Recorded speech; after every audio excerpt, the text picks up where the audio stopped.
this is Editing KJ with a quick note that this episode was recorded before the WGA strike and the SAG-AFTRA strikes were resolved, and in some cases possibly before the strikes began. We're super happy to be back, so please enjoy this episode.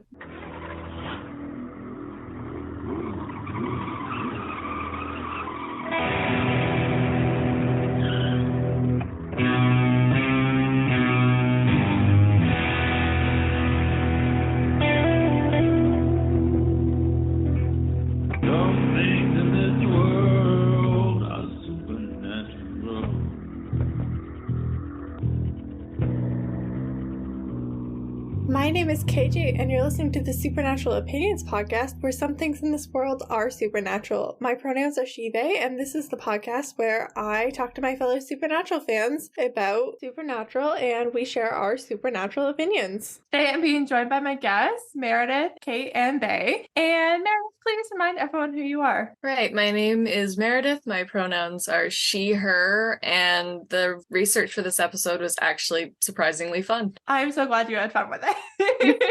Took me like an hour and a half. It was great.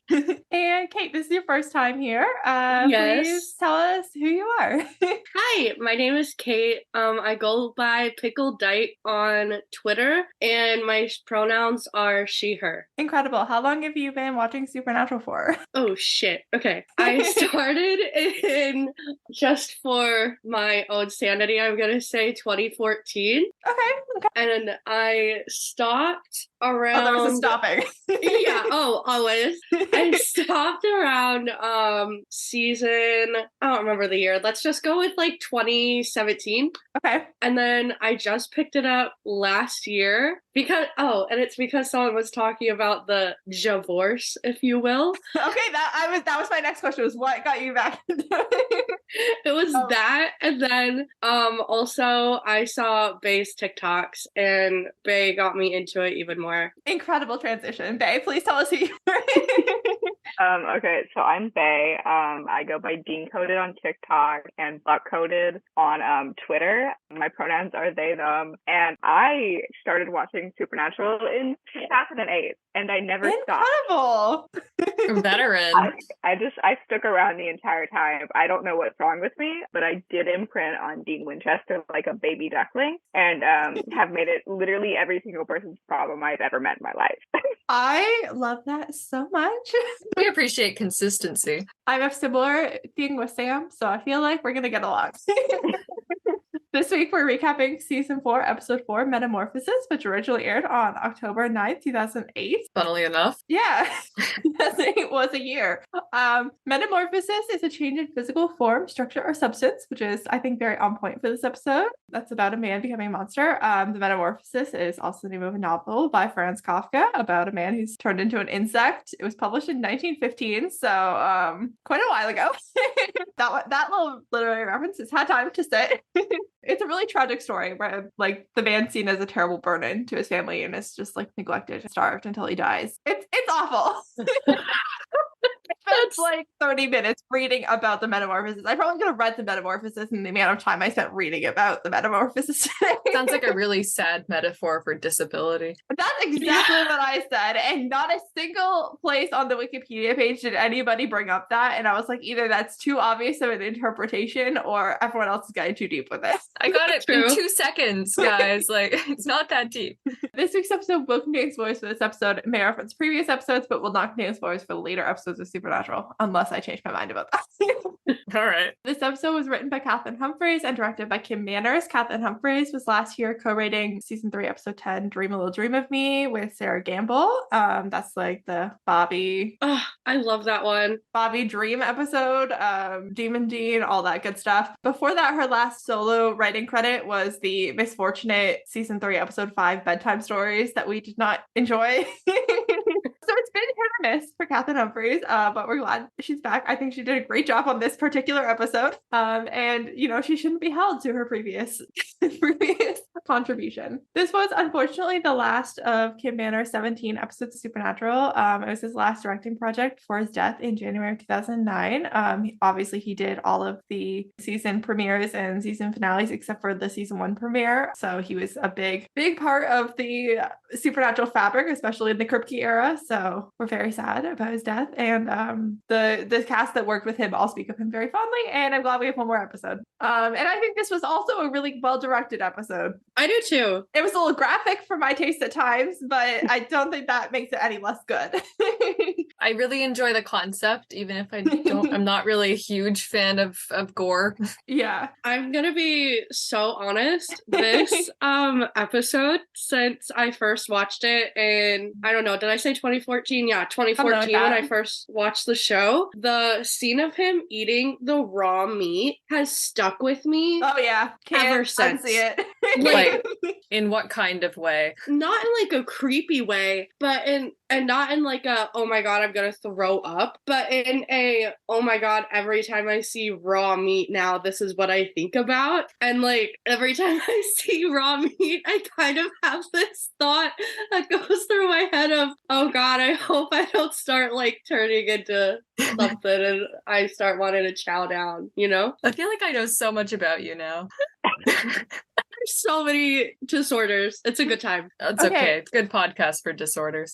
I've had an iron deficiency since I was in my preteens. And like an iron deficiency can make you want to eat really weird things like dirt or ice. And like you can crave like meat, especially if you're iron's low. I've never once craved raw meat. Gotta clear that for the record. But like that's what I think of.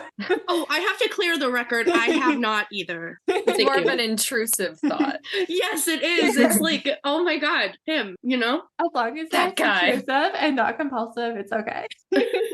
Judgment-free zone. Yeah. Yeah. But that's the thing. I get the ice craving all the time. I've never had a raw meat craving. A steak, yes. But like it's just straight up raw meat, absolutely not. Yeah, no. For me, it's just like plain salt. Like I will, in fact, just like down salt. Yeah. I had a thing as a kid. We had like the water softener salt. I would go to the garage and I would take that and I would eat it like. Oh my gosh. So I had the salt thing too, by the way, but I also have a lot of sensory issues, which means I liked crunchy things. But when I was 2 to 3 to 4, I didn't really care what those crunchy things were. So according to my mom and dad, I would eat drywall and chalk. You know what? It is that sensory seeking. Like, yeah, it was just I needed the crunch. At least like salt, you're probably safe from demonic possession and whatever ghost possession. Not from other things though. Yeah, no. Probably not safe from dehydration. That's I mean, fine. who hasn't given themselves a little bit of salt poisoning at least once? Keep life interesting. Episode rating. Meredith, what would you like to rate this episode? As I said, I really enjoy the concept and I think it's entertaining to watch, even if I have to look away a lot. So I'm going to give it a 7 because it's uncomfortable. Okay, good. Kate, how about you? Oh, okay. I'm gonna go with, honestly, okay, it also makes me laugh. Like Dean's just a little silly in it, and like long pig, la la la. And so I'm gonna have to give it like a solid 8.5. 8.5. Okay. Hey, how about you? I'm going with a 7 because I think it should have been more graphic.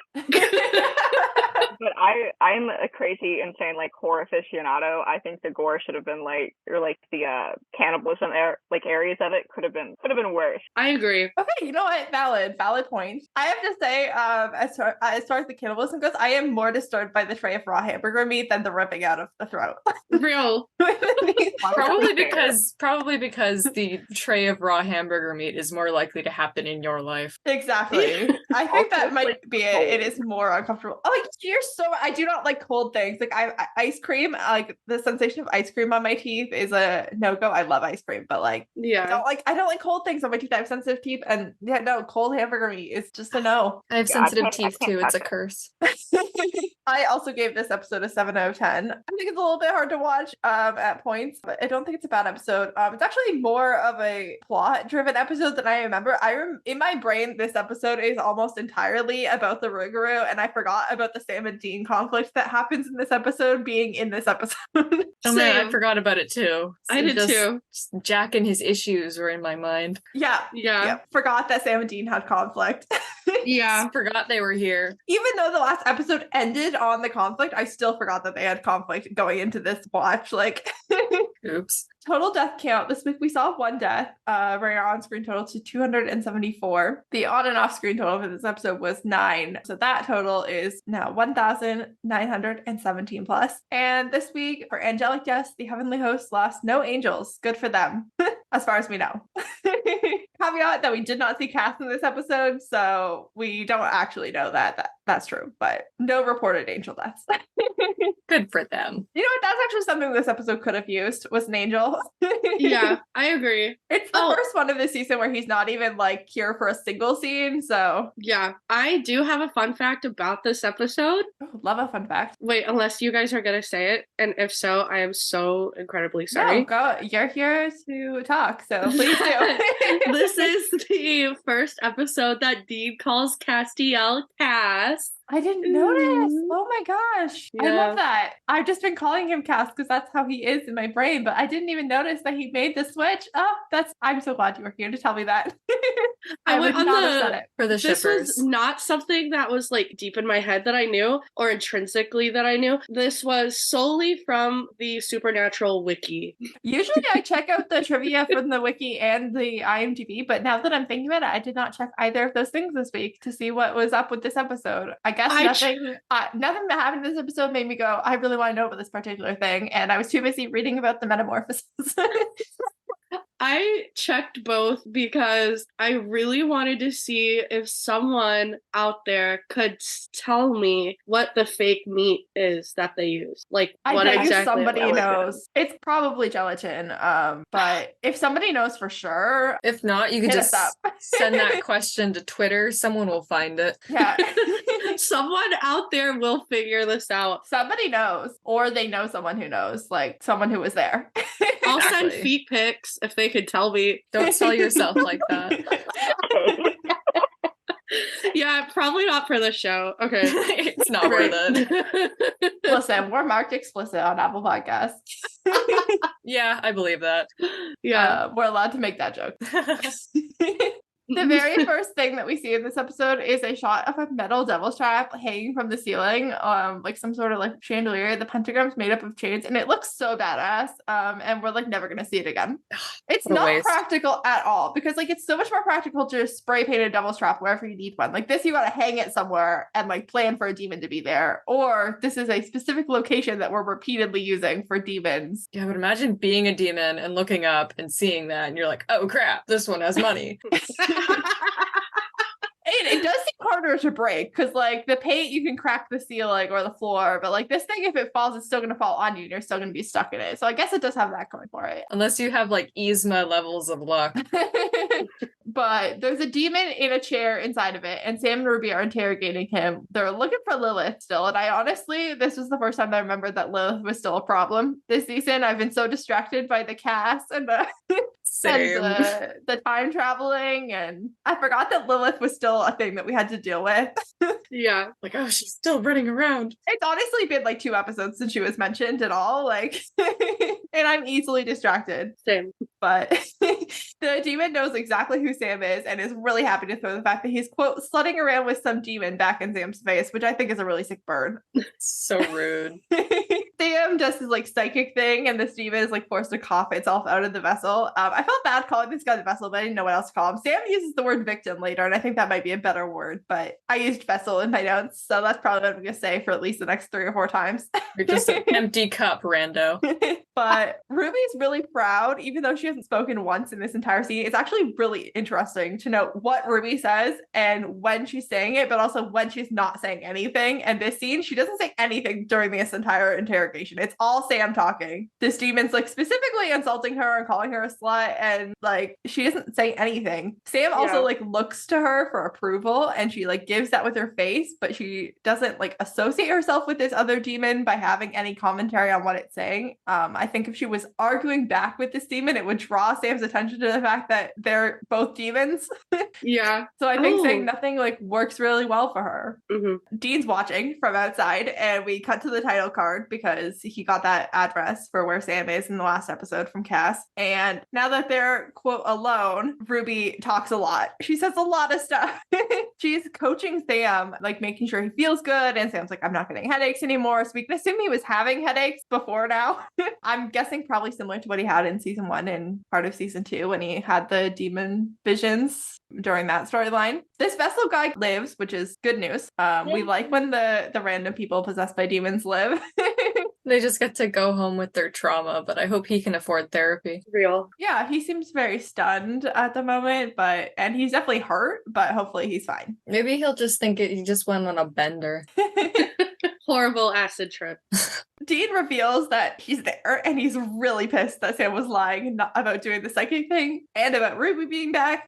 He does go straight for the demon knife, but Sam like breaks up the fight and sends Ruby to take care of the vessel guy so that they don't kill each other. I was editing our episode on Malus Maleficarum, which was the first time that Dean and Ruby like actually meet, and Dean tries to kill Ruby with the Colt, and Sam like grabs his arm, and like the bullet goes like astray and misses, and I was like, this is another one of those moments where Sam saves Ruby's life, and it's not good for their relationship at all. Yep. Sam's shirt in the next scene is the perfect example of a shirt that's similar to the one that Mary was wearing in the flashback last week. I was talking about how Sam has horrible shirts, and this is exactly it. It's an off-white button-down with brown paisley-esque pattern on it that for some reason the pattern is brighter on the cuffs, which gives the impression that the shirt is inside out, even though you can tell from the buttons it's very clearly not inside out. It's just not a good shirt. It's so bad. bad.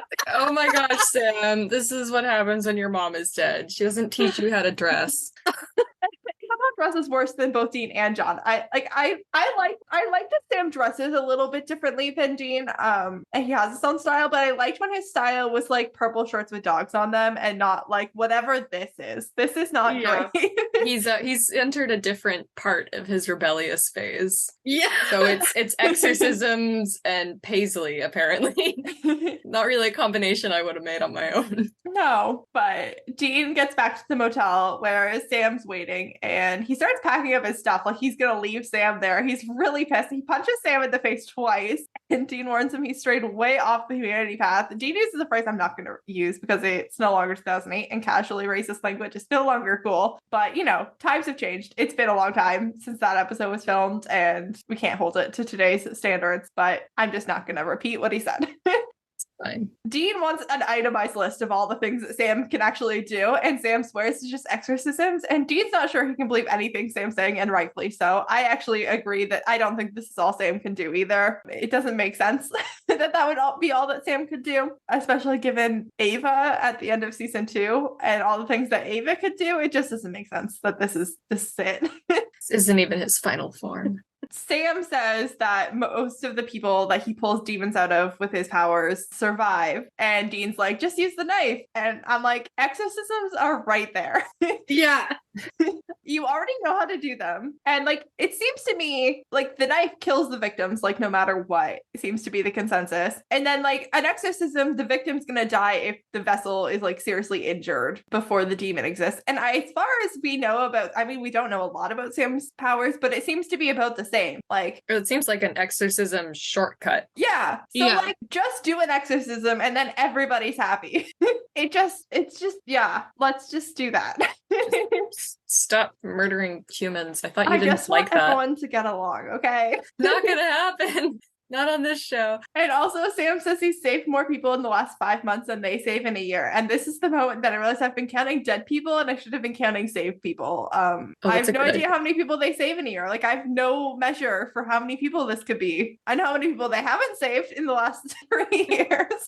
Something about the way that Dean says it's a slippery slope, brother. It just scratches the inside of my brain. Yeah. I think it's because it's not how we're used to addressing Dean addressing Sam. Like, it doesn't come like as naturally as when he says Sammy or dude. Like, being a brother means that Dean's like really serious about it. But Dean warns that things are going to get darker and worse if Sam keeps going down this path. Things take a very sharp pivot from here in the argument. They were in a place of violence when this all like exchange started. Dean came in and hit Sam, but then we got to a point where they were talking without yelling and they were both explaining their points of view. And Sam says, I'm not going to let it go too far. And Dean doesn't raise his voice much when he says it's already gone too far, but before he says it's already gone too far, he turns, takes a step, and straight up demolishes a lamp. And I did not enjoy that. To me, that feels almost more threatening than actually hitting Sam in the face. I don't know why, but I had a very negative reaction to that. It feels like a threat of like further violence. I found it very uncomfortable. This is a thing that Dean does from time to time where he like hits an inanimate object or like trashes a table, flips a table in like a big display of emotion, but like, it's because he really wants to hit a person. And I don't want to discourage Dean from expressing emotions because he's just not that good at it and it should be encouraged, but I just don't like this outlet. You can express emotions. You just shouldn't break things or people. It just feels like there's like an inherent violence there that I don't love. Yeah. I feel like part of it is like he wants to hit someone like hard enough to like permanently injure them. And so he's like damaging objects instead of doing that. Which isn't a great coping mechanism, but I see like why he does it because I think it is a threat. Yeah. Like, it's not like he's like unintentionally being threatening. He's doing it on purpose. Yeah. I think that's what John used to do. I agree. I do think it stems from John and from like what we've seen of John. And also like he's already hit Sam twice, but he hasn't hit Sam that hard. Like Sam's lip is like barely bleeding on the second hit. This feels like, oh, I've hit Sam twice, but I need to hit him way harder. So I'm just gonna hit this lamp instead. Like, but it also feels like if Sam doesn't stop talking right now, then things are about to get really ugly. And I just don't like it. But I haven't watched this episode in a while, but was Sam defending himself? Not really. He knew he fucked up. He knew he fucked up. Dean then says, if I didn't know you, I would want to hunt you. And so would other hunters. And we've already seen that happen in canon with Gordon and Kubrick, and in extra canonical sources like John's Journal, there's a dude named Anderson that Dean kills at the age of 13 because he's actively hunting Sam. Like, this is a thing that has happened before, and it's only getting worse from here. I am absolutely obsessed with that line. I forgot that it was from this episode, but when it came on screen when I was watching it earlier, I was like, oh, yeah. I don't know. It just like really sinks in that like the only thing that is keeping Sam alive at this point is that he is Dean's brother and that he means so much to Dean, and that is it. Like, if it was not for that very tenuous thing, exactly, Dean would be killing Sam. It's like just the way that he says that. Like you said that brother, when he says brother for you, that like it itched a part of your brain. This, when he says this line, it like scratches a part of my brain. I was like, yeah, real. You're so real for that. You know what? Actually, Dean, if you're gonna say it like that, I think you should hunt him for sport, for fun. Why not?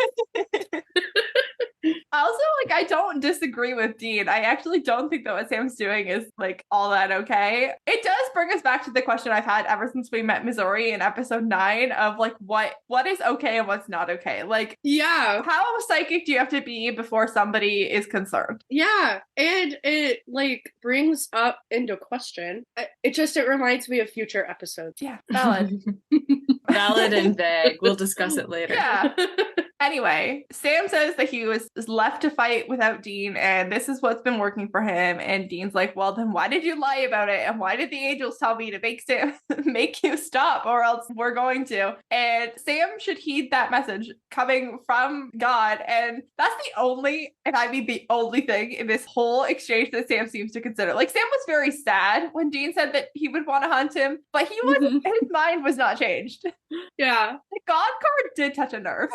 That is such like a funny line to me personally. Like nothing gets Sam, but bringing God into it. Oh, that's it. Well, I think Dean knows that because we know what Dean's thoughts on God are, but he knows what Sam's thoughts on God are too. Yeah. Right. Sam's interrupted from his come to Jesus moment by a phone call from Travis, who seems to really need help with something regarding a Jack Montgomery in Carthage, Missouri. I know this is Kim Manor's last episode. He's no longer with us to hear my complaints, but as a show and an industry-wide complaint that I have, stop making eating gross. I can appreciate the horror and still want to eat after.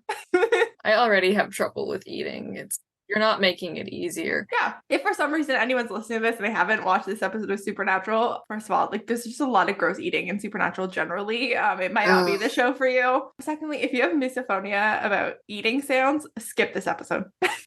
Gosh, mine are so extreme. I don't usually use clips from the show in the podcast to reduce my chances of being sued, but this is a blanket promise right now. I will never play a clip of anyone on Supernatural eating on this podcast. The sound and close-up shot of this guy just eating made me want to shut my computer forever. And it wasn't even anything out of the ordinary. Like this was not the gross eating scenes. This is just this guy eating dinner. Yeah. But the chewing sounds were so loud. Yeah. But I think that was maybe kind of a point. It was absolutely on purpose, but Foreshadowing. it just didn't. Yeah. It was just not fun for me. I didn't enjoy it. Yeah, no. I think the zoom in was a little unnecessary. Like Zoom the mouth. Like, mouth, I yes. can deal with the sound, but like I don't need to look at a man's mouth that closely. Please and thank you. No, see, Oh I gosh, agree. it's like Denethor all over again. Oh no, dude. Oh god. Oh no. Bringing Lord of the Rings, I'm gonna go on a tangent. You better it's not. like- I have to go soon. It's like the sounds I could deal with. Agreed. I completely agree with Faye. It's the zoom in, like the obnoxious zoom in. Anyway, Jack is super hungry to the point that his wife is getting like really concerned about it. And then we see him in the bathroom brushing his teeth shirtless, and he has like a fit of pain where his spine visibly shifts. And that's a bad sign. You should go to a doctor for that as soon as possible. I don't think he saw that his spine was shifting though, did he? No. Didn't, but anytime that you experience a pain that drops you to your knees while you're brushing your teeth, you should really just see a medical professional. Just He's American though. It's expensive. it's better to go sooner I'll just than later. walk it off instead of selling my house. Sam and Dean are in the car, and Dean's filling Sam in on the trip that he just took to 1973. And Sam's just desperate to know any details about Mary. And Dean intentionally left out the Sam has demon blood in him detail, but Sam reveals that he's known about it for about a year, but it's really closer to a year and a half because Sam found out about that when he died. And that was like about a year and 5 months ago. But who's counting? It's also super wild that Sam's neglected to ever share that information with Dean. I honestly forgot that Dean didn't already know that information. Same. I guess there was a lot going on, honestly. I mean, I guess like the focus point of season 3 was save Dean from the demon deal, and Sam just didn't feel that was important to achieving that goal. Also, we all know how sensitive Sam is to being seen as a freak and as something to hunt. So I kind of understand why he might deliberately keep that from Dean. Yeah, well, it's out there now. It is. Dean's pretty upset about how much information Sam's been keeping from him lately. Understandably. We're back with Jack for the worst of the eating scenes, in my opinion. Jack is starving. Yeah. Dinner's 45 minutes away. Sam and Dean are peeping through his window like a couple of creeps to watch as he drinks a beer and then eats half of a roast chicken in the grossest way possible. Was there a reason that the chicken eating had to be gross? No. Yes, apparently. It was the vibe. And then raw hamburger meat, which Yeah. That's not normal. Sam, Dean, and I think all of us can agree definitely qualifies as something weird. Yeah. I think he should have ate more. I'm just kidding. Travis is in their motel room when they get back to it. I guess they've already stopped at a motel that we didn't see them do. And they're very excited to see Travis, someone that they haven't seen in 10 years. So I'm adding him to the John's friends list. Oh. He appears to be a friend of John's. He hasn't seen Sam since Sam, quote, got tall. So A while. yeah, Sam's like 25, 26 now. So, he was probably 15 or 16 10 years ago. Travis has a broken arm, which is why he called them for help. And And he says that Jack is a Rugaru, something that Dean somehow doesn't know about. And then we get lots of descriptions about the Rugaru. Rotted teeth, wormy skin that works, starts out humans, then transforms, hungry for everything at first, then human flesh. I will not be using the term long pig, which is the term that Travis uses in this episode and then Dean adopts. This is the 64th episode of Supernatural. Monsters are always trying to eat people. Let's not start with that.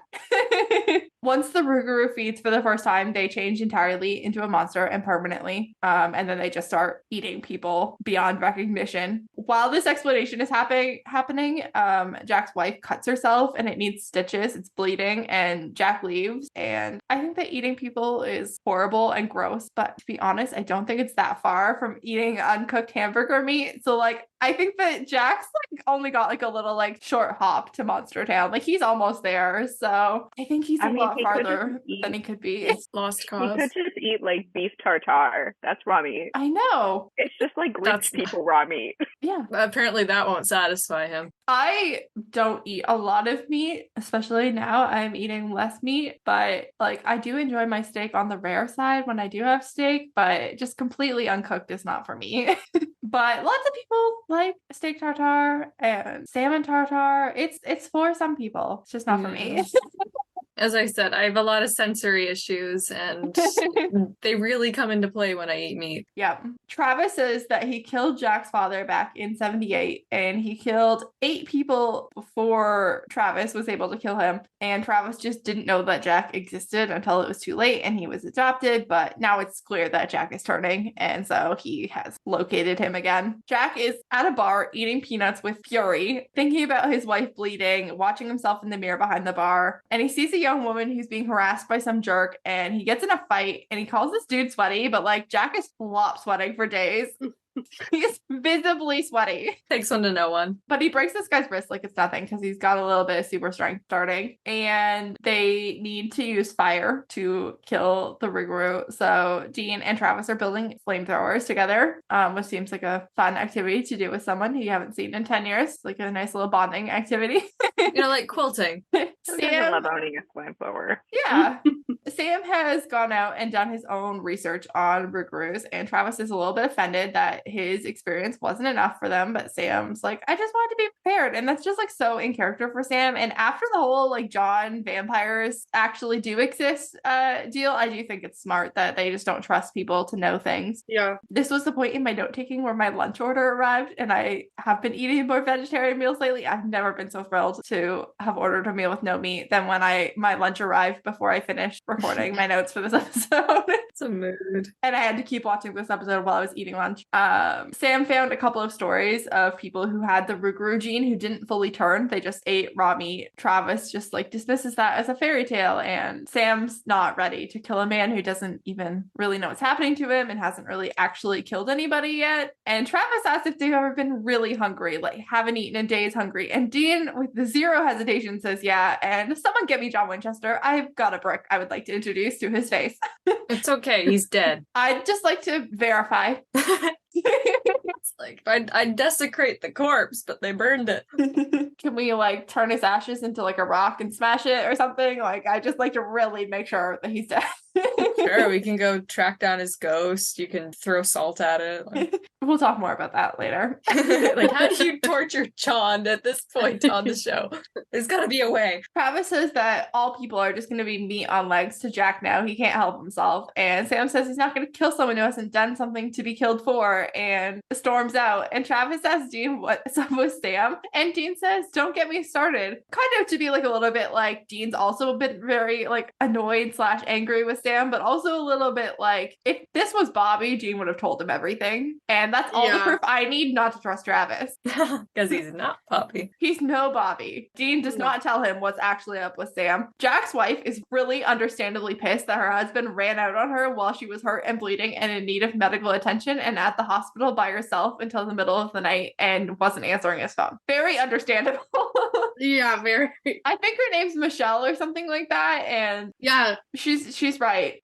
We support her. Jack promises it's never going to happen again, and she says she's going to need longer to forgive him, but not that long, because they do start to like make out, and it seems like things are getting heated, but then things get too rough for her, and he doesn't stop, and she freaks out, and everyone is like very like freaked out about it. This just wasn't really necessary, in my opinion. Yeah. I totally agree. The violence towards women in this show is so excessive and like it's gratuitous. Like it is. I mean, it's worse against people like the Black characters and other characters of color. Like it's worse. But this episode really like stood out to me. Like there are so many episodes. This is our 64th episode of that we've recapped, and this is not the only episode where there's been a monster or there's been a person who is monster-esque who has done some sort of sexual assault to a female character for no real reason. Yeah. Just to like add an extra scene of gratuitous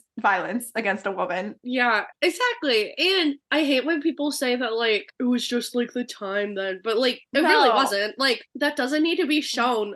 Like you don't have to go that excessive, especially with it being, what was this, like 2009, 2010? It's 2008. Oh, well, yeah. Still, like it's just we don't need to be showing assault. It's not adding anything to the story. I think the purpose of this scene was to show that Michelle was in danger, but there were other better ways to do that. Yeah. There's other ways to show that Jack is getting worse. Exactly. Yeah. Like worse in a way that threatens Michelle, who seems to be the most important person in his life. Yeah, he does seem to very much love his wife, and so this was just not a great turn for their relationship and for this whole monster thing. Sam and Dean are back in the car, and Dean's checking in that if they do need to kill Jack, Sam's gonna have his back and get the job done. And his argument is very clearly a bit more about them than it is about the case. We're projecting again. But then Dean is very vocally insightful, which is how you know that he's really worried, because Dean often like acts insensitive and a little bit clueless, but he usually knows what's up, especially with Sam, and he hates talking about their feelings. So for Dean to be this straight and like initiate this conversation and like not and be like, hey, we're projecting, we should talk about the thing that we're projecting about instead of continuing this argument, means things are bad. And we should be concerned. Sam is very unavailable to have a reasonable conversation about this. He makes Dean pull over, and I'm pretty sure we've seen this pullover spot in other episodes, but he makes Dean pull over so that they can get out of the car and scream at each other. That seems safer, honestly. It does seem safer. It also seems like maybe they want to hit each other some more. Better to do that outside of the car. Sam hates that Dean looks at him like a freak, which he is, or like he doesn't know the difference between right and wrong, which he doesn't seem to. Yeah. I love Sam, and I love how arrogant Sam is. And I think this episode really is like that perfect arrogance of Sam, of like, of course I know where, like, what the line is between right and wrong. Of course I'll be able to stop before I get to that line. And like, I just don't think he can. I don't think he does. No. And I think he's really seeing himself as a monster, but he wants to be able to use those monstrous qualities to do good things. Yeah. He's so used to seeing himself as like the moral authority in the relationship that he just like cannot process that Dean's being like vaguely reasonable about being like, hey dude, this is kind of a weird thing to be doing, and keeping a secret. Yeah, I actually think Dean has approached all of the conversations about this. I mean, aside from the starting off with hitting Sam in the face, I actually think Dean has gone into most of these talks about it so far fairly reasonably. Yeah. He hasn't really gone in like yelling or screaming. He's mostly gone in and been like, hey, I'm concerned. Here's a valid reason I'm concerned about this. And Sam's gone, no, I know better. Yeah. And yeah, that is a choice Sam is making that I don't like for him, and I wish he wouldn't, but here we are. Sam is well aware that he's a freak. He does just want to do good with this like curse that he feels like he has, and neither of them know how to follow that up. So Dean just kind of like a little less begrudgingly is like, okay, let's just go talk to Jack and take it from there. Jack is watering his flowers, which is a very normal thing to do unless you've recently assaulted your wife. Then it just seems super weird to care about whether or not your flowers are watered. I think it's a distraction, honestly. He's he's pretty zoned out while he's doing it. Like, he doesn't seem fully mentally present, but it just seems like a weird thing to be like, this is what I should do. Better than staying inside the house at this point, because that's probably where Michelle is. Sam goes in with their real full names and the fact that they're brothers, and they give Jack the Rugaru talk. Dean uses his vocab word of the day and then tops it with hamburger helper, which I actually hate less somehow. Somehow a pun is a better thing for me in this situation. I don't know why. But they warn Jack that if he can't stop himself, they'll have to stop him, which he immediately flips from being sort of like hearing them out to like, get off my property or else I'm going to call the cops. So they go, but not far. Michelle, Jack's wife, is calling and looking for him, but Jack is busy. He's following the girl from the bar that he stood up for, and he's probably going to eat her. And again, this is a guy who goes from defending this woman in a bar to then seeking her out, like following her home and like stalking her. Why not follow the dude home that was a jackass and was harassing women in a bar? Why is that guy not on the menu? Yeah. It's gonna be creepy. He wants tender young flesh. Yeah, why like the 20-something-year-old girl? Like a spring chicken. I would just like to say, Sam's the first one to grab the flamethrower and follow Jack into the apartment, and also the first one to get to the apartment door. So he did not say that he was willing to kill Jack, but he does seem willing at this point. Actions speak louder than words. Yeah. Jack sees his reflection, and his pupil is all like blown up, and the white of his eye is all bloodshot, and he like freaks himself out and leaves, which leaves Sam and Dean to bust open the door of this young woman's apartment. She's in her underwear, and she's like, I'm gonna call the police. Good idea. Yeah. Do that. Absolutely terrifying. And like my worst nightmare as a young 20-something who lives alone. Dean stops to close the door, even though they completely damaged the door frame. There's no way that door is staying closed. He does stop and close the door. That's so funny. Like, you've just traumatized this person. Like, I'm so sorry. Let me fix this. Then Jack gets home and his wife is tied to a chair, and he gets grabbed and tied up as well. It's Travis, who just clearly did not trust the Winchesters to do the job. And I think this says a lot about how experienced Travis is, because like this is what Gordon should have done. And it's kind of what Gordon tried to do, but Travis has done it much better. I think Gordon's issue was that he was too sadistic and too focused on enjoying himself.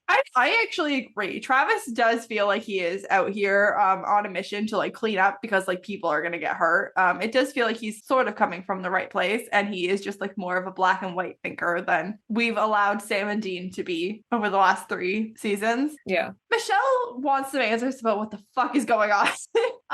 Since she's tied to a chair and her husband's tied to a chair, it also turns out that Michelle is newly pregnant, which Jack didn't even know about.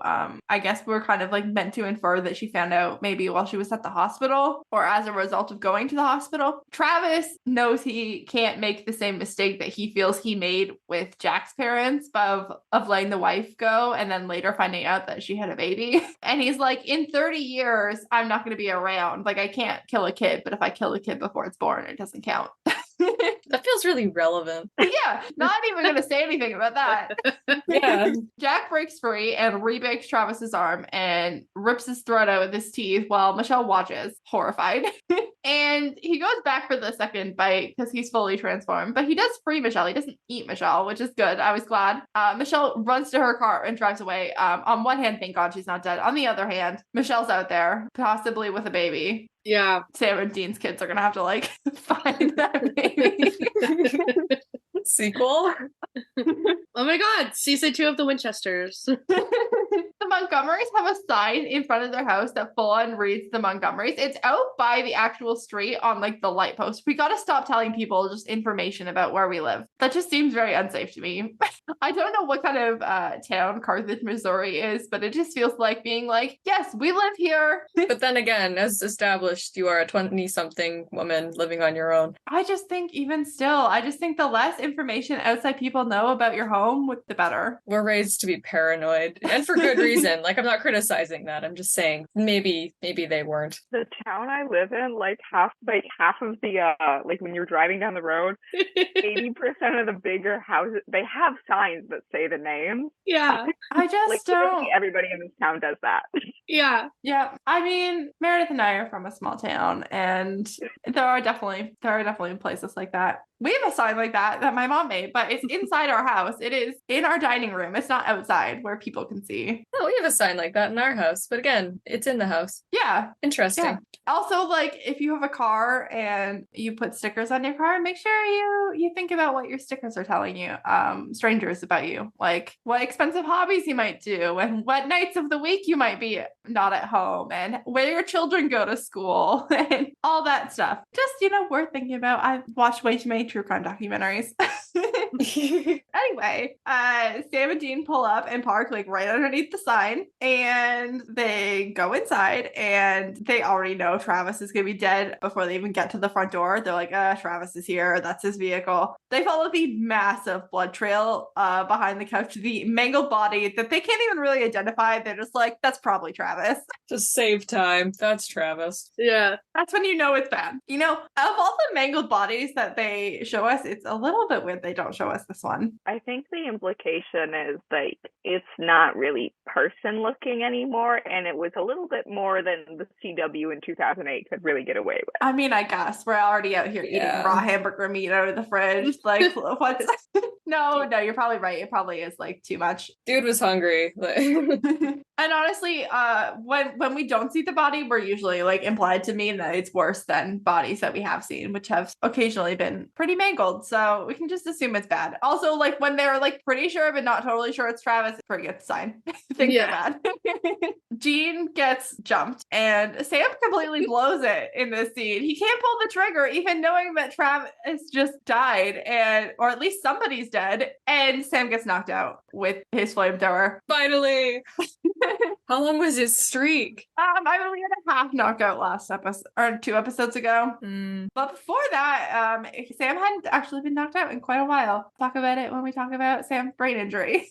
Right. But Sam wakes up locked in a closet, and Jack has Dean out in the living room, and it's like a bit of a hostage situation. Sam knows nothing, obviously, about the whole wife tied to a chair situation that Travis was doing, and Jack chooses to lie about why Travis did that in fear of them going after her. So that also means the Winchesters don't know that Michelle is out there pregnant. So True. Descendants can find out later. It'll be a special treat. No one worry about that again, because Sam and Dean don't know to worry about it. It's fine. I mean, they probably assumed that he like already ate her and they just didn't find the body yet. Like, it's a pretty safe assumption. Future problem. Yeah. They really said future problem for future us. Yeah. Jack does a little like taste test of Dean's blood off the coffee table. Oh my God. I love when he does that. I don't know why. It was just so silly to me. I was like, yeah, get it, boy. He's getting it. Like when Sample, you really free want sample. something, but you know you shouldn't have it. Like little like bit of icing off the cake. Like I don't want to say just eat the thing because we're talking about Dean Winchester, but like if it's a cupcake, just eat the cupcake. I know I've been complaining about the gore in the episode. I should clarify. I don't really like mangled body parts, but I do like blood. This was okay. I had no issues with this scene. I thought it was great. I It loved was fun. Sam's also in the background trying to like quietly pick the lock and get himself out of the closet before Dean gets eaten. Like we're in a race against time, and we got to be quiet about it. And Sam says one of the more iconic Sam lines of, "It doesn't matter what you are, it only matters what you do. It's your choice," which I forgot was from this episode, even though like what other episode would it be from at this point?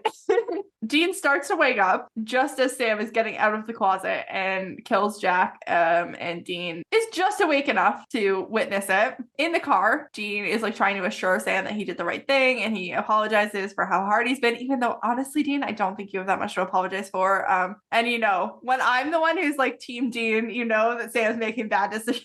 Oh, Sammy.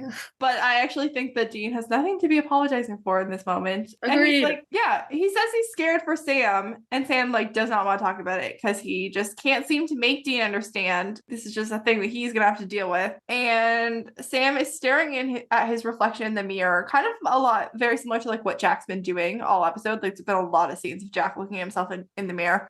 But Sam does agree that these powers are playing with fire, and he's deciding for himself that he's done with them. When Sam looks at himself in the reflection, the way that it's like shot, the reflection is at a very similar angle as to how we see Sam when Dean and Sam are talking. We're seeing both of them. It does kind of feel like Sam is like talking to himself, but like he's putting himself in Dean's shoes for that like 1 second, even though he just said that Dean would never be able to put himself in Sam's shoes. I just thought it was very well shot. Yeah. But yeah, that's where the episode ends. Anyone else have anything they want to add before we get into more segments? No? Okay. Our first segment then is MVP of the week. Bae, do you have a most valuable person? I honestly, I don't know. Probably Dean. Dean? I'm always going to Dean. That's my Okay, answer. Dean. Meredith, how about you? Again, Dean. Dean, okay. Kate, how about you? Well, I'm a cast-coded girly at heart. So deep within my soul, it's always going to be Dean. Okay. Or actually, wait, I could go really off the rails and say Cass. This episode, but That is your No. right. Well, so- I'm going with Dean. Okay. okay. I love Sam in this episode for the monster slaying that he did. Real. I am Team Dean as far as the argument is that they're having is going, but I am Team Dean would be eaten if it wasn't for Sam in this episode. Actually, I want to change mine because I forgot who killed the monster. I want to go for Sam. Okay, even it up. Yeah. We'll go 2-2. I kind of have a bias. I like Sam. I'm very careful not to give it my vote to Sam more than he deserves because I know I am biased in his direction. It's every week it's a fun little bias check. Oh, honestly, so real. Did Sam Yeah. really earn it this week? Yeah. I so relate to being cast-coded and just giving it to Dean though. That's very relatable content. The more cast is around, the less I feel like it won't completely alleviate my Sam bias, but I feel like it will help just having like cast there because like if I am gonna split or like if there is a time where I'm not gonna be Team Sam and Cass is there, it's probably gonna be Cass. See, for me, I'm Team Cass unless Dean is there. And like even yeah, because honestly, Cass, he can do no wrong ever, actually. Fun fact. Even when he's doing actual wrong, he's not actually. He's not actually, and no one actually understands. Like the Yeah. writers clearly didn't see what he was trying to do. He's just trying his best. Sorry, it's not enough. Give him to me. You're not using him properly. Exactly. That is- Commit a couple war crimes. Yeah. Everyone does. I mean, on this Let him show. commit the war crimes. Let him commit them. As a And treat. Honestly, as a treat for me specifically. Like, but wait. No, but honestly, the more we're talking about it, the more I'm like, why wasn't Cass here in this episode? Where is he? Yeah, I think every Sarah episode Campbell is so bitter. she really is like. Ugh. Sam is just so younger sibling, and that's Yeah. why I can never be on his side because I'm the eldest daughter. Oh, I'm an older sibling, but within my family unit, I'm very Sam coded. I am the second youngest of 6. I am technically a younger sister, but my older brother, he's always been referred to as my older younger brother because so it's very much he's the same to my Dean. You're the In other words, he would be dead without me. We're Yeah. in prison. Well, valid, I would be valid. dead without you. That's why I'm cast. Funny how that works. Yeah, I'm an older sibling. So usually the times that I'm like disagreeing with Sam, it's because he is being too younger sibling coded. I'm like, Sam, you just don't understand what Dean is trying to do for you. Oh, goodness. I'm an only child, so I can go with whoever character Whoever you I want. like. Yeah. That's such freedom. I'm like a younger sibling who doesn't like it when my older siblings tried to older sibling me. Yeah. I used to be I used to think that Sam was my favorite character. And then like when I first watched it, I was like, oh my god, Sam. But because like I thought I related to him and like his anger, but I relate to Dean and his more. But I think I like Cass and his war crimes and his autismness. Like, yeah, so true, T. so valid. Everything everything you just said. You know, at the end of the day, no matter who your favorite is, your favorite loves the other two main trio. So everybody's happy here. Yeah. This week, Bechdel test. Two name women in this episode. I mean, we had Ruby and we had Michelle. They didn't talk to one another, so this episode did not pass the Bechdel test, which is 4 for 4 so far this season. Guys. We haven't had a Bechdel test pass in a while.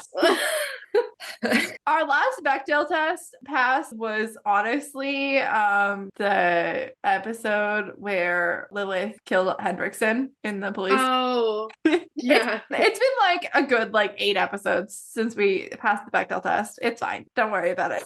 I mean, I want to, but I don't have the energy. This week's case of the week was a Rugaru.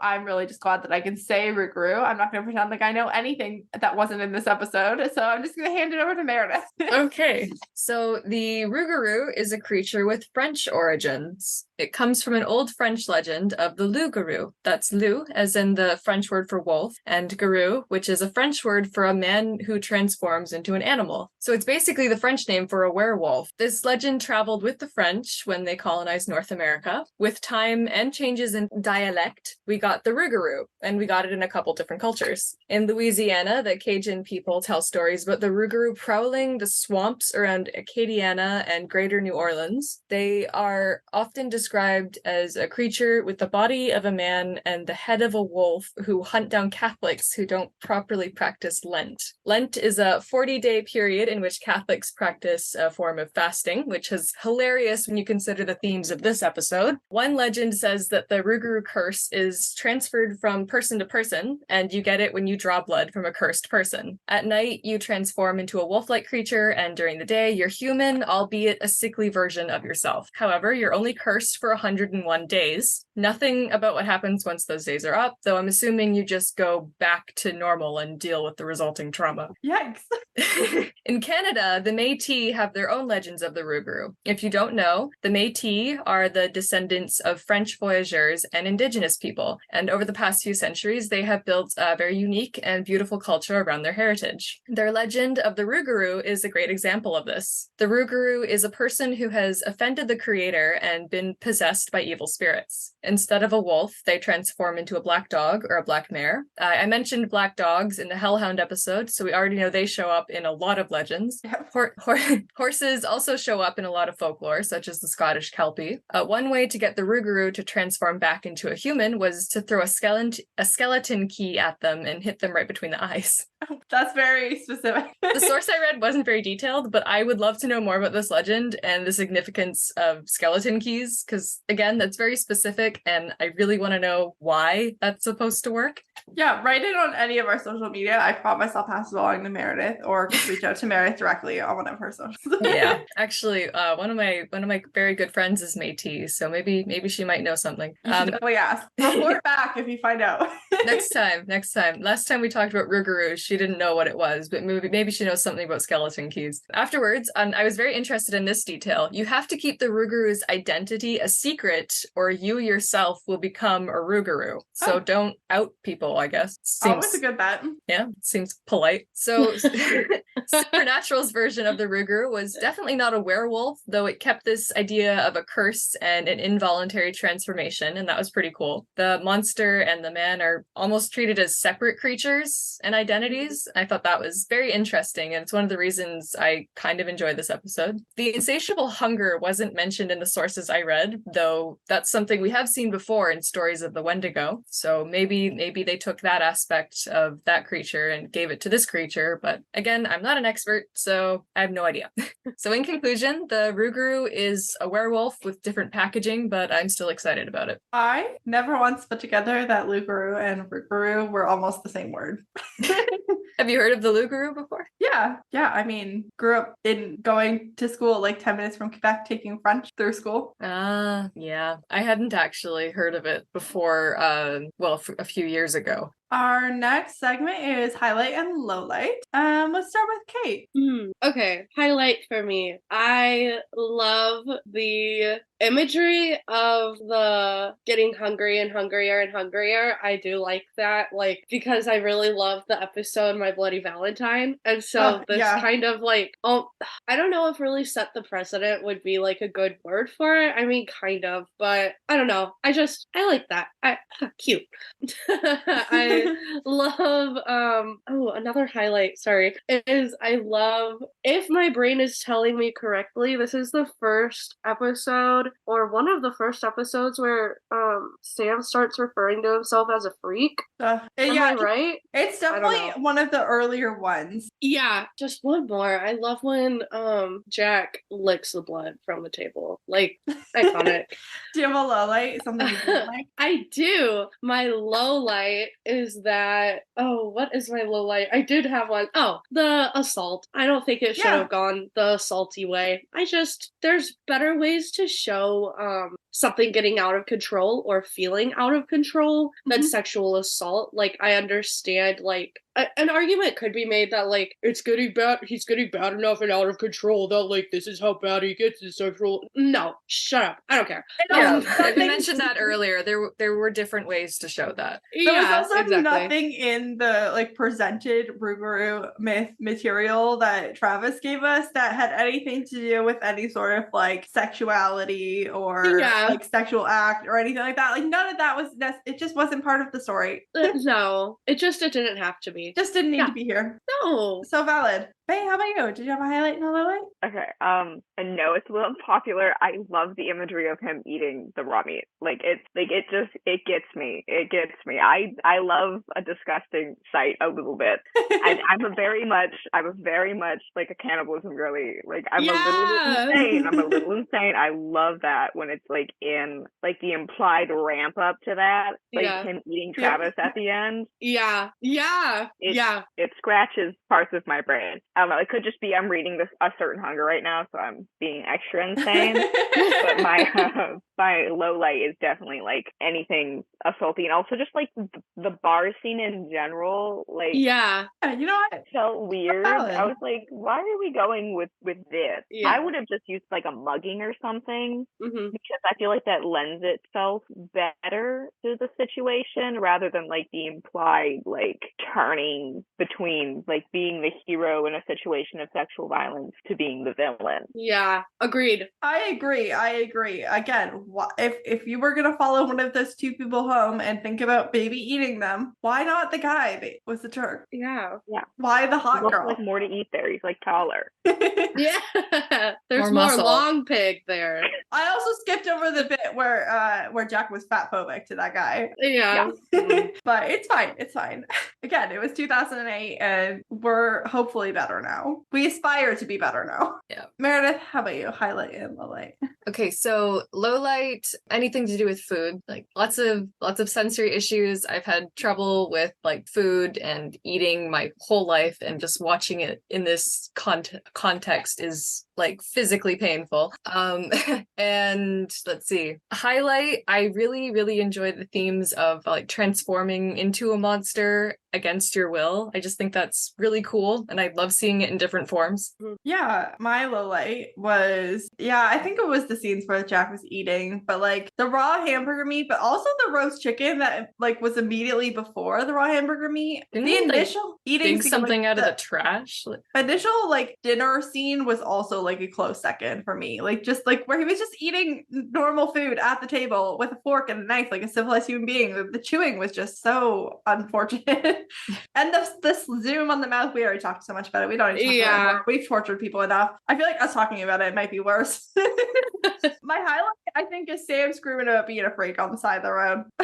There's just something very good about that. It's an aspect of Sam's character that I really like. I like when Sam's arrogant. I also like how alienated Sam feels, how much like a freak Sam feels, how sensitive he is about it. And I think that the writers do Sam a disservice when they forget about that part of him. Or forget he's there to be a plot at all. Yeah. Our next segment is called CBS, which is times an adult should be calling CBS, usually on John. And there's a strong relation to Dean literally starving at some point in his life. And given that he's a pretty crafty guy and we've already seen him be a pretty resourceful kid, we gotta assume it was probably when he was pretty young. Yeah. Because if he was much older than that, he would just be able to probably find some way to get food for himself. This is probably how he learned he would have to get food for himself. He's not above stealing. So I just imagine him being very young, and that makes me very upset. Same. Other than that, there wasn't really any kids in this episode, so I think we're okay. Firing squad, people who did not perform their job duties correctly. The bartender did not step in at any point when that girl was being harassed. No. And then a fight broke out and a guy's wrist got broken, and just not a bartender in sight. What is he doing? Where's the bouncer for this bar? Like, what is happening? And I know this is 2008, but knowing the TikTok bartenders that I have seen, I know that they will step in for They're people. not just standing there and watching this young girl get harassed. No, like, So loudly, too, and like in a mostly empty bar. Like, it's hard to miss at the bar. It's not like the bartender couldn't see what was happening. Exactly. He was taking Jack's drink order, and then Jack could clearly overhear the entire conversation. Like, that bartender absolutely knew what was happening. Yeah. Mental health check. I'm not a psychologist. The segment is based purely on my own opinions. A weekly reminder, if you're struggling with anything at all, please reach out for help. This week, not a great mental health week. Clearly Sam is going through some shit. And Dean is reeling from like a slew of revelations about his family and Sam, and Yeah. Sam feel like- lying to him. Just I think not all Michelle's around. gonna need some time to process. Oh yeah, poor Michelle. Oh my god. The mommy issues are so strong in Sam this episode. It's so strong. Especially in like his interactions with Ruby. Like, I think part of the reason she gets away with so much is like she's fulfilling that role on some level for him. The way he looks for her mothering approval her. about that exorcism, like Yeah. psychic exorcism thing Sam does, like he's like, did I do good? Did I do good? Yeah. Yeah. Am I supposed to exorcise him now?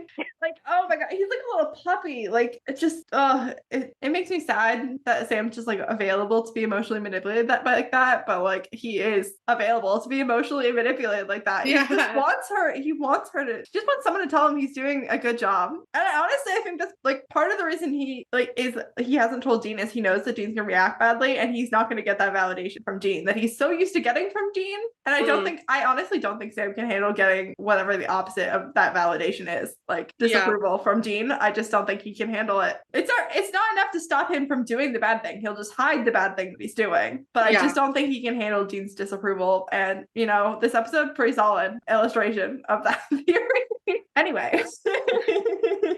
No soul transactions. Sam's traumatic brain injury. Sam got knocked out good with that flamethrower. He also got punched in the face by Dean twice, but he didn't get knocked out, so it doesn't count unless he's knocked out. But aside from the half knockout that we gave Sam 2 episodes ago, Sam was on a pretty good streak. This was the first time in 5 or 6 episodes that Sam's been knocked out, so he was on a little streak, and it's been broken. Hopefully he gets on another little streak and his brain has time to recover. I hope so. One-on-one time with Cass. Cass was not here. He didn't even call. He didn't write. Just not here. Not anything. My boy. With a message for Sam, but he wasn't here. So obviously no one had one-on-one time with Cass. No. And Cass's powers are still the same as we last saw. We have no updates on Cass's powers. Eyes off the hostages. There was a good number of hostages in this week's episode. Yeah. Travis didn't take his eyes off the hostages. He just underestimated the strength of handcuffs versus partially monstered out guy. Jack, I think, did take his eyes off the hostages. He locked Sam in that closet, and Sam picked the lock while he was contemplating eating Dean. He got distracted by the meal in front of him that was Dean Winchester, and Sam killed him. It's not a snack, he's a meal. Someone had to say it. Our next segment is Name That Episode. Does someone have any name suggestions for that episode? We kind of do the one where this thing happens, or one where that thing happened. Like it's an episode of Friends. God, I'm so bad with names for stuff. Names are hard. God, I don't have oh, the one with the raw meat. The one with the raw meat, that's a pretty good one. Yeah. I do think that there's another episode that might end up having that title as well. So that might exclude it from the list. Anyone else have any True. suggestions? The first one with the raw meat. Ah, Bae, any suggestions from you? I don't know. I came with a few, so I will throw my few off. If you have more, feel free to add them. I have the one where Sam's a whole new level of freak, the one where Dean has a new vocab word, and the one with the monster genes. I had one. I was thinking about it, and it was like something to do with. It's like the rise of the blood freak, like with him. And I love blood freak Sam. I think he should go ham more. I think he needs to join me and Dean, and they should be on Antipsychotics Club. okay, I know Ducky Booze is writing a fic that shows. Okay, Bae, stop it. I know Ducky Booze is writing a fic right now that is showing basically it's comparing the blood freak Sam era to Dean with Angel Grace, and like what if he got addicted to Angel Grace? And this episode, this whole season makes me just want that even more. Like I really think they should have hit the ball out of the park and gone all the way crazy and made I think my addicted. problem with Supernatural is they don't go far enough sometimes with the boys. Like they let the boys go to a dark place and then they pull back. And they're like, don't pull back. Going. Like, how freaking interesting would it be to be seeing on our very screens right now, Sam going all blood freak and Dean criticizing him for it. Meanwhile, Dean is also going absolutely batshit insane with Cass on the side, going all Angel Grace. Like, that would just be freaking sick. Anyway. Our last segment of the week is Line of the Week. Meredith, do you have a line of the week? I thought the delivery of Dean can't come to the phone right now was kind of funny. Yeah, that's pretty good. Kate, how about you? I know it's like overdone, but I love a long pig, you know? The long pig line it just always makes me chuckle every time. It'll give me a little chuckle. How do you feel about Man Burger Helper? Oh, every time. Love that one too. That one sounds like a euphemism. Yeah. Because I always forget about that. I always remember long pig, and then he says it again. I know that. And then followed up with Man Burger Helper. Yeah. Perfect. Ace in the hole, baby. Yeah. Is anybody concerned that Sam knew what long pig was and Dean needed to explain to him? Yeah.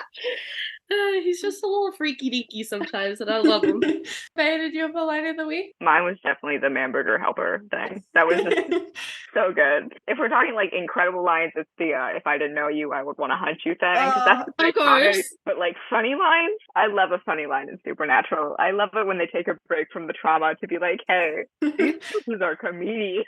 I think I'm gonna have to split my line of the week between if I didn't know you, I would want to hunt you, and I'm a whole new level of freak. I just think that I honestly forgot that either of those things were in this episode, and that there was any brother drama in this episode at all. So like to have both those things be in one episode is a little bit insane. And and they were good. Anyways, Meredith, where can people find you if they want to find you? And Burger Helper at Shades of Dayanira on Tumblr, Instagram, and sometimes TikTok. And if you go there, you'll see lots of really cool drawings for the fantasy series I'm writing. Incredible. And Kate, where can people find you? You can find me on Twitter as Pickled Dyke. And TikTok, I'm also Pickled Dyke on there too. Okay, I'll have to follow you on there. I don't think I am. Bae, where can people find you? I'm on TikTok at Dean Coded and also Bae Reads. And then also on Twitter as Buck Coded. I'm also on AO3 as Buck Coded. But incredible. Yeah, I very much enjoy your TikTok takes on Supernatural and 911. So I'm sure other people who are listening to this podcast will if they don't already. Yeah, next week we are going to be taking a break and we have a discussion episode. Ed and KJ will put in here what the discussion episode is because the schedule is currently slightly up in the air. It's either going to be Supernatural or killing off characters instead of dealing with their mental health. One of those two things. Just depends on what guests I can get when.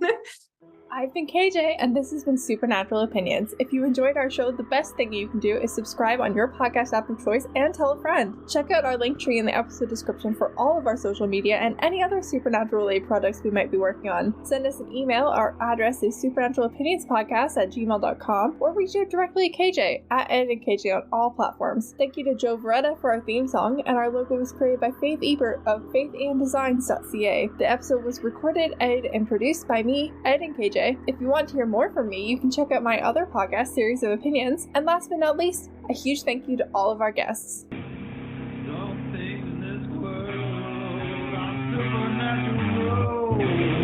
What we need is a savior. Supernatural.